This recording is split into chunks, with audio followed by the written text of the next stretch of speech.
एकंदर एक्झिट पोलचा अंदाज बघता आपला यंदा विजय होत नाही असं दिसतंय. माझं पंतप्रधान पदाचं स्वप्न यंदा पण मला हुलकावणी देणार असं दिसतंय.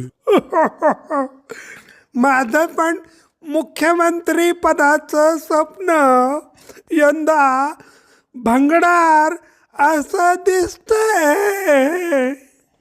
EVMच्या नावानं पुन्हा बोंबाबोंब करावी लागणार असं दिसतंय.